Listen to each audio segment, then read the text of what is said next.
And there were other moments in my life when it's a kind of an unknown thing that really keeps you awake and keeps you so keyed up and uptight. And there were moments in Frank Sinatra's life when the silence became louder than the applause. Moments when the unknown crept in at night and refused to let him rest. It's a kind of an unknown thing that really keeps you awake, he once admitted, his voice carrying the exhaustion of a man who had spent decades hiding his deepest fears behind confidence and charm. Keeps you so keyed up and uptight. Those words came from someone the world believed it understood completely. The swagger was famous. The tailored suits, the fedora tilted just right, the cigarette smoke drifting upward beneath a lonely spotlight. He was marvelous to my wife. He was great with women, too, as his marriage records will show. To millions, Frank Sinatra seemed untouchable, almost mythic, as though the man on stage and the man inside were exactly the same. But public image has a way of simplifying people, especially legends. And Frank Sinatra was never simple. For decades, audiences watched him sing about heartbreak, longing, regret, and devotion, assuming the songs were performances rather than confessions. They saw the sold-out stadiums, the roaring laughter of the Rat Pack, the neon glow of Las Vegas nights.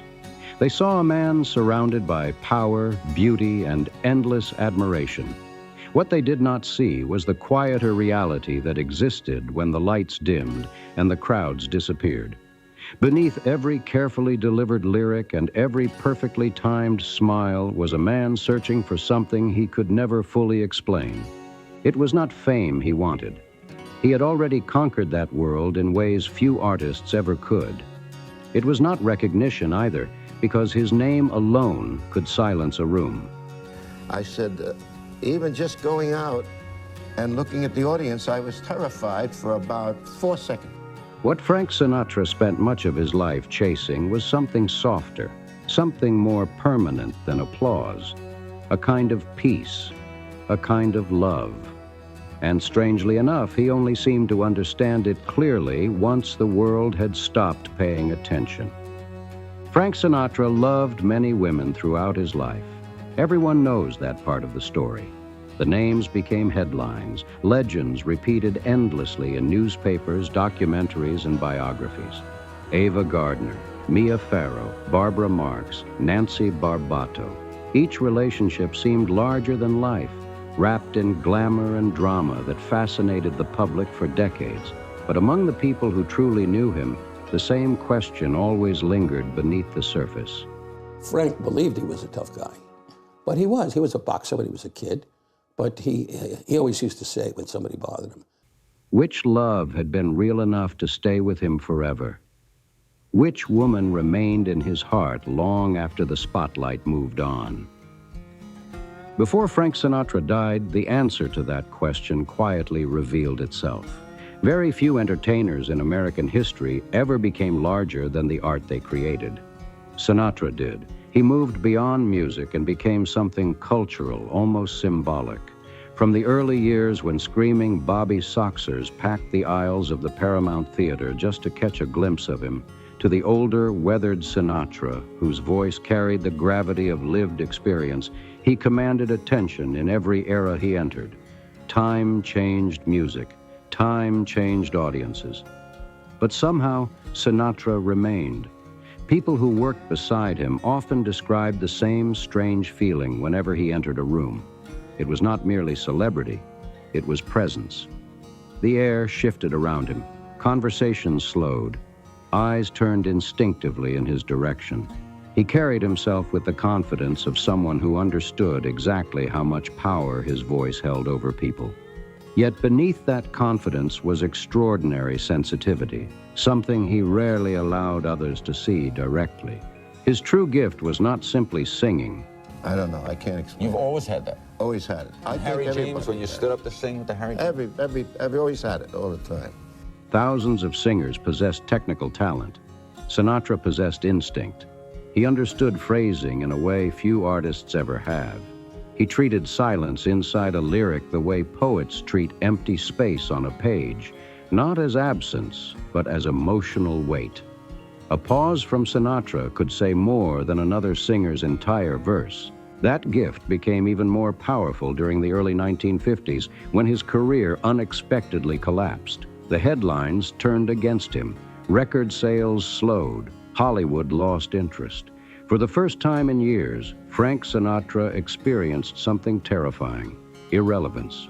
Many believed his best days were over, but it was during that painful period, while recording for Columbia Records and rebuilding himself piece by piece, that he created some of the most emotionally honest music of his life. Those recordings felt different because they were different. If anybody describes me that way, it's the way they see me. It's not what I am. They were not performances designed only to entertain. They were confessions disguised as songs. Every lyric carried traces of wounds he refused to discuss publicly. Every note sounded like someone trying to make sense of loneliness he could never entirely outrun.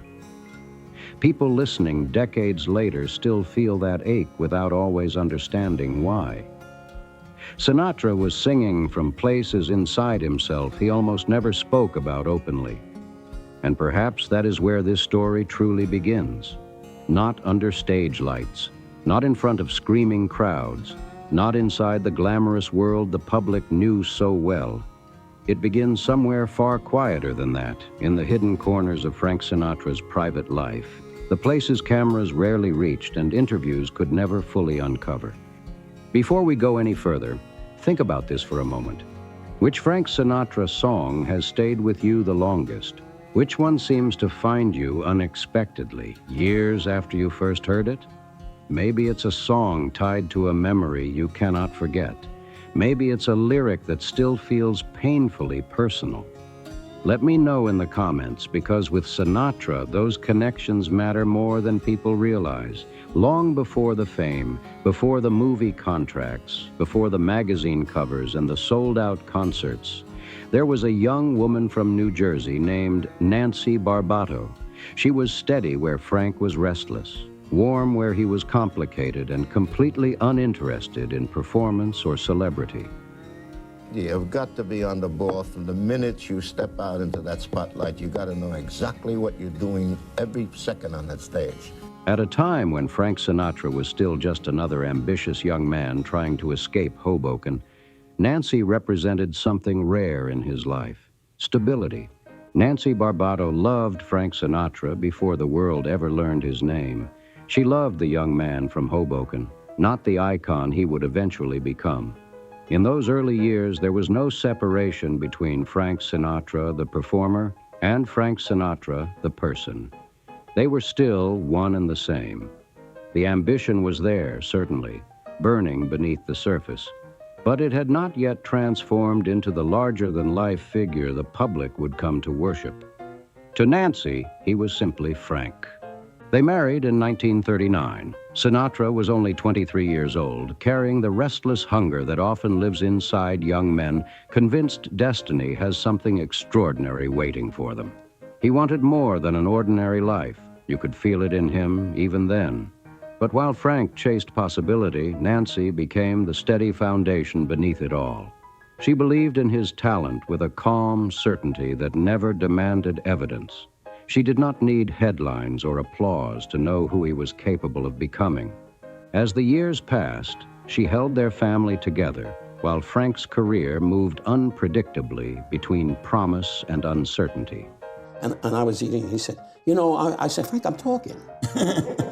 And he would stop and fall on the floor. You could treat him any way you want. Anyway. She raised their children, Nancy, Frank Jr., and Tina, with remarkable patience and quiet discipline. People who knew her during those years often described her as deeply grounded, someone who rarely sought attention for herself. She did not ask Frank for dramatic displays of affection or grand romantic gestures. Her love was expressed through stability, through consistency, through simply being there when everything else in life felt uncertain. And for a while, that balance worked. Then the world discovered Frank Sinatra. The voice that once belonged only to smoky clubs and radio audiences suddenly belonged to millions. Crowds grew larger. Fans screamed his name with a kind of emotional frenzy America had rarely seen before. Women fainted at concerts. Newspapers tracked his every movement. Fame arrived with such speed and intensity that even Sinatra himself struggled to fully understand what was happening around him. What few people recognized at the time was how profoundly that kind of attention changes a person. Frank had built his identity around striving, around wanting something bigger than the life he came from. But once success finally arrived, it did not satisfy him the way he imagined it would. Instead, it began reshaping him in ways that were subtle at first, almost invisible. The distance between Frank and Nancy did not begin with one dramatic betrayal or explosive argument. It accumulated slowly. Long nights away from home, endless travel, new social circles filled with celebrities, producers, and people drawn to fame like gravity. The man returning home each evening no longer entirely resembled the young husband Nancy had married. Friends who watched their relationship during those years rarely described it as a sudden collapse. More often, they described it as drifting. Two people moving forward side by side until eventually they realized they were no longer walking at the same pace. By 1950, the marriage had finally reached its breaking point. And part of the reason carried a name the entire world would soon know intimately. Sometimes the love that once held your life together is only fully understood after it disappears. Then came Ava Gardner. Some relationships do not unfold gradually. They arrive all at once, overwhelming logic before reason has time to intervene. They are less like choices and more like storms.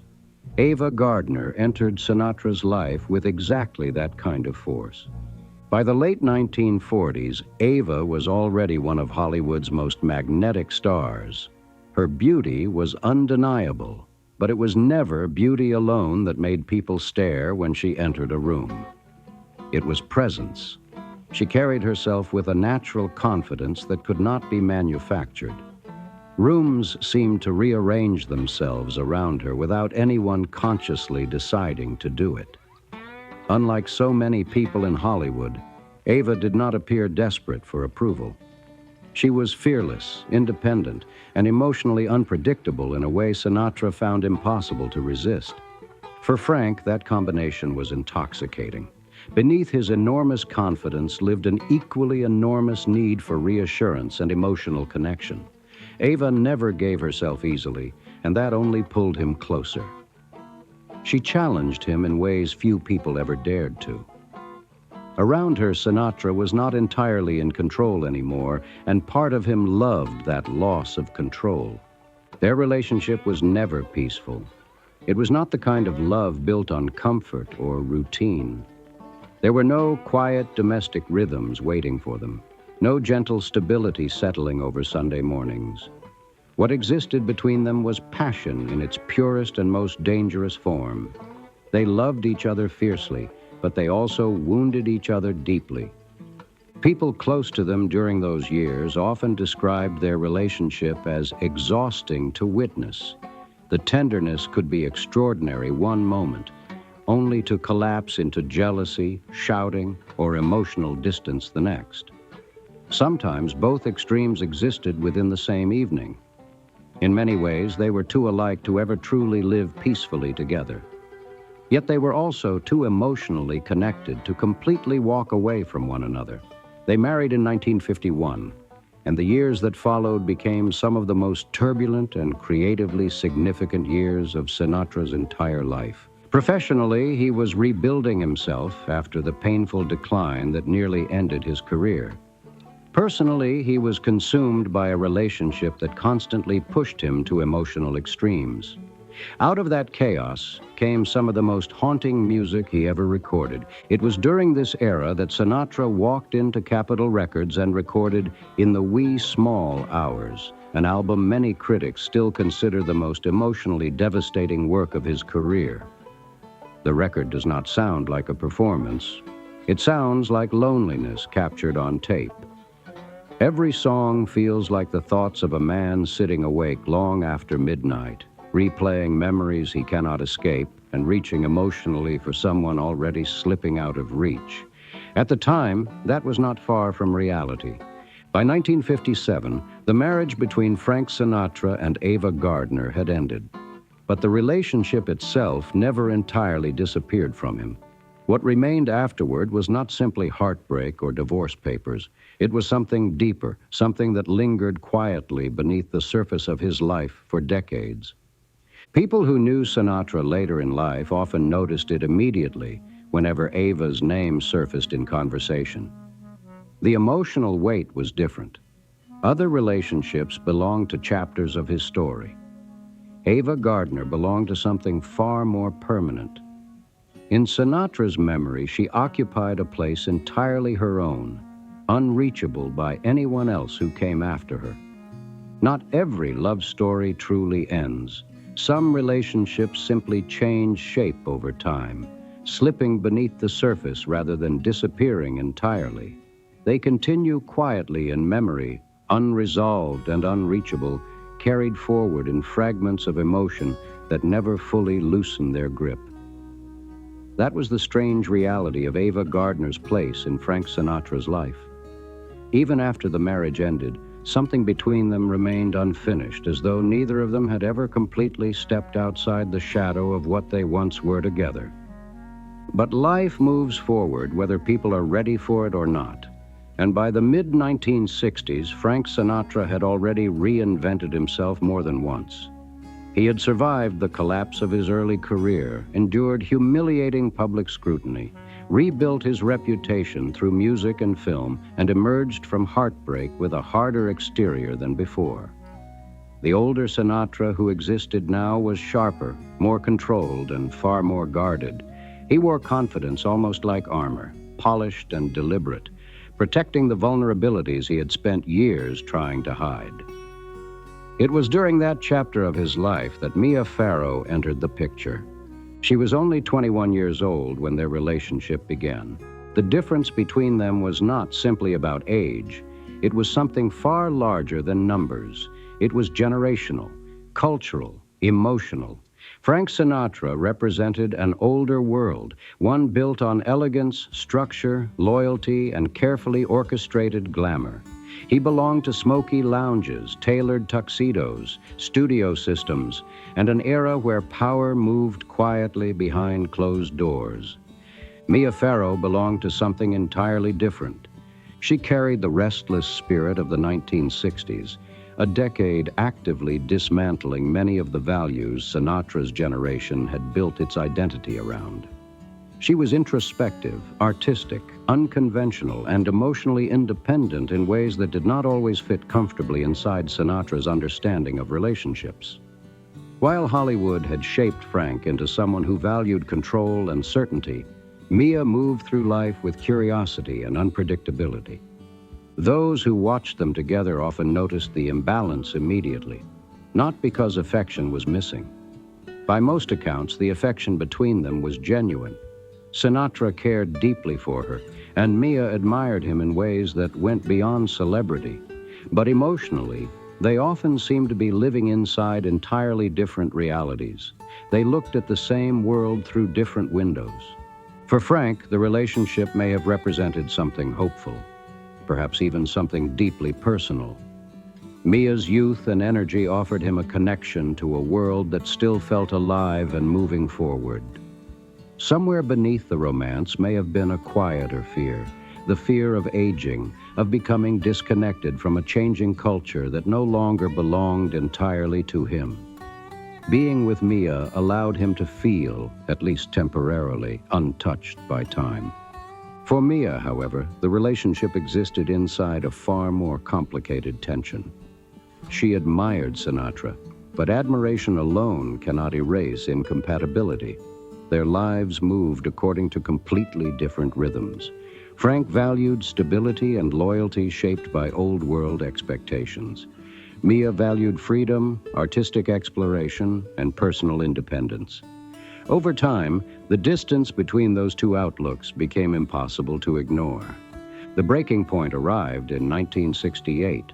Sinatra expected Mia to leave the production of Rosemary's Baby in order to join him in filming The Detective. On the surface, the disagreement appeared professional, simply another scheduling conflict between two actors with competing careers.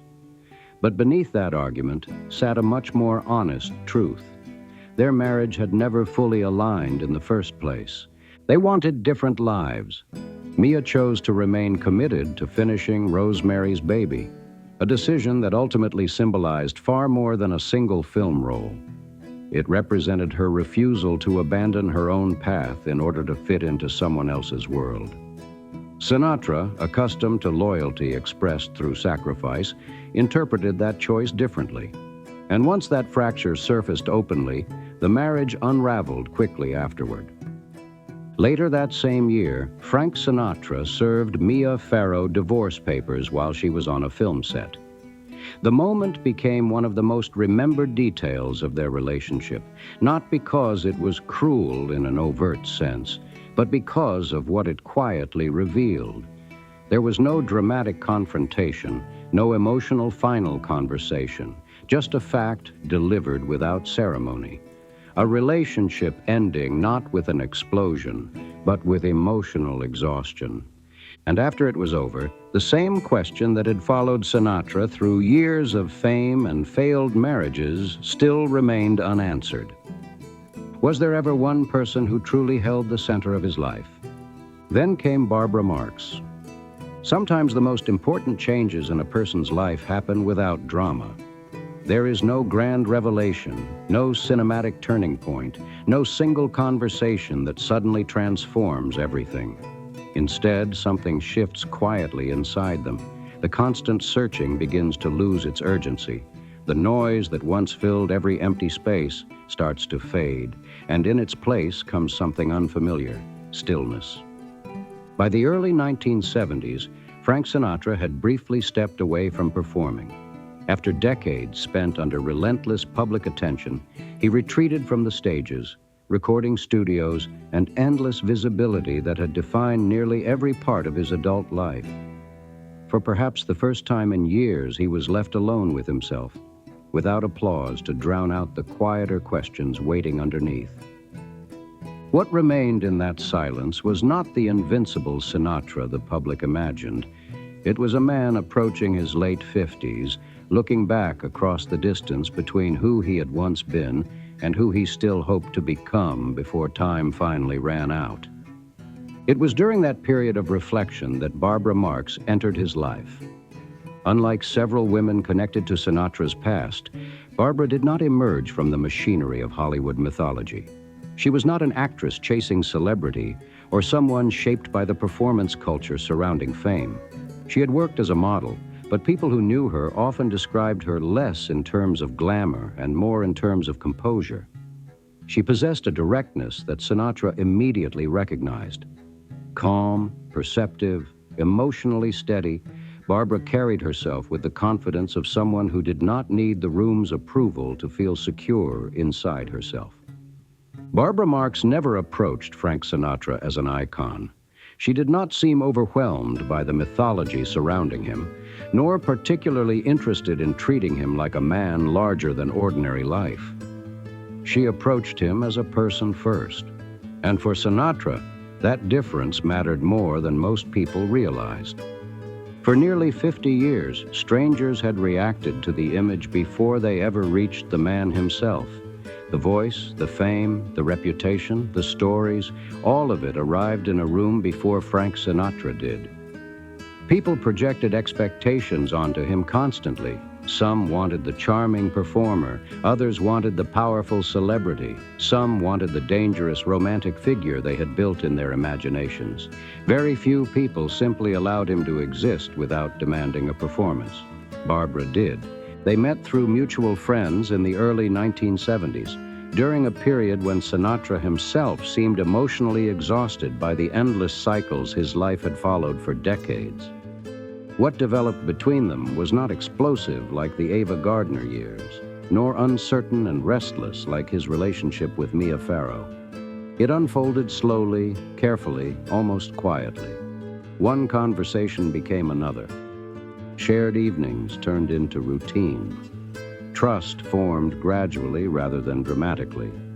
And before Sinatra fully realized it, Barbara had become part of the shape of his daily life in a way he no longer wanted to imagine living without.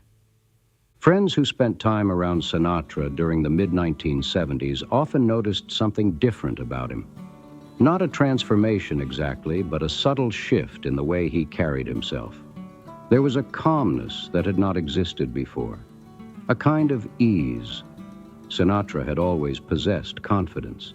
Confidence had practically become part of his public identity. But this felt separate from confidence, quieter than that, less performative. He no longer seemed to be fighting himself in the same way.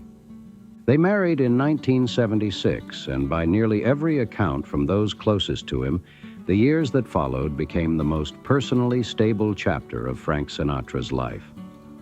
That did not mean life suddenly became easy. Stability and simplicity are not the same thing. Sinatra remained Sinatra, complicated, emotional, stubborn, and at times deeply difficult.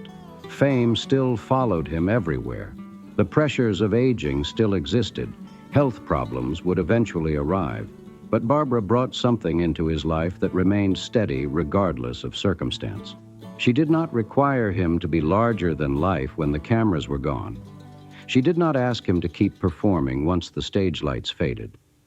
She accepted the quieter version of Frank Sinatra, the aging man behind the legend, in a way very few people ever truly had. Those years also coincided with an important evolution in his music. When Sinatra returned to recording during the late 1970s and into the 1980s, something in his voice had changed, not weakened, deepened. Age had added gravity to his phrasing, but beyond that, there was a different emotional quality present in the performances themselves. Producers, arrangers, and studio musicians who worked with him during that era often described the same feeling. Sinatra no longer sounded like a man searching for emotional truth inside the lyrics. He sounded like someone who had already lived it. By then, he no longer needed to reach for heartbreak, longing, regret, or tenderness inside a song. Those emotions existed naturally within him. Years of love, loss, fame, disappointment, and reconciliation had settled into his voice permanently. And perhaps for the first time in his life, there was also peace there. Barbara remained beside him through the final chapter of his story, through the health struggles that increasingly limited his public appearances, through the gradual retreat from performing, through the quieter, slower years that come when someone who once lived constantly in motion begins stepping away from the world that defined them. She remained there through all of it. And when Frank Sinatra died on May 14th, 1998, Barbara was not merely another name attached to his history. She was the person who had shared the last 22 uninterrupted years of his life, not the loudest chapter, not the most dramatic, but the one that endured. His daughter, Tina Sinatra, later spoke about Barbara's role in her father's life with a kind of careful honesty that carried real weight. She acknowledged what many close to Sinatra had quietly come to understand over time, that in Barbara, Frank had finally found something he had spent decades searching for: stability, acceptance, a love that did not disappear when life became difficult. There is, of course, a more cinematic version of this story, the version that points immediately to Ava Gardner, the great passionate love that burned too intensely to survive. Or perhaps to Nancy Barbato, the first love who knew him before the world changed him. Those relationships mattered deeply. They shaped Sinatra in ways that never entirely left him. Each woman represented a different chapter of who he was at different points in his life. But when the story is viewed quietly, without the glamour and mythology that often surround famous lives, the answer seems to point somewhere else entirely. It points toward the woman who stayed. Because the greatest love is not always the loudest one. Sometimes the greatest love is simply the one that remains. Frank Sinatra's life reminds us of something deeply human beneath all the celebrity and legend. Even people who appear completely self-sufficient carry the same quiet needs the rest of us do. Behind the voice that filled concert halls and became woven into American culture itself was still a man searching for the same thing millions of ordinary people search for every day. Someone who remained when the performance ended. Someone who stayed after the applause disappeared. And in the end, after years of searching, heartbreak, reinvention, and emotional wandering, he finally found that. Later than he might have hoped. Through far more pain than most people ever experience. But he found it. Maybe that is the detail that matters most when Frank Sinatra's story is remembered years from now. Not the scandals, not the glamorous romances, not even the heartbreaks that became legendary. Maybe what matters most is that his life ultimately arrived somewhere calm, somewhere lasting. And perhaps his music sounds different once you understand that journey. The earlier recordings carry the ache of someone still searching. The later ones carry the weight of someone who finally understands what he had been looking for all along. Suddenly, the songs feel less like performances and more like pieces of a life unfolding in real time. So now I want to ask you something. Which Frank Sinatra song feels different after hearing this story? Which one hits harder now that you know what may have been happening behind the voice? I'd genuinely love to hear your thoughts, so leave your answer down in the comments below. And one more question. Do you believe the love that lasts the longest is the one that mattered most? Or is it the love that changed us forever, even if it could not stay? That's the quiet question Frank Sinatra's life leaves behind. And honestly, there may never be a single right answer.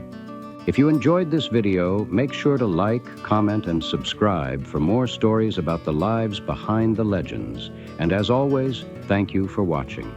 I'll see you in the next video.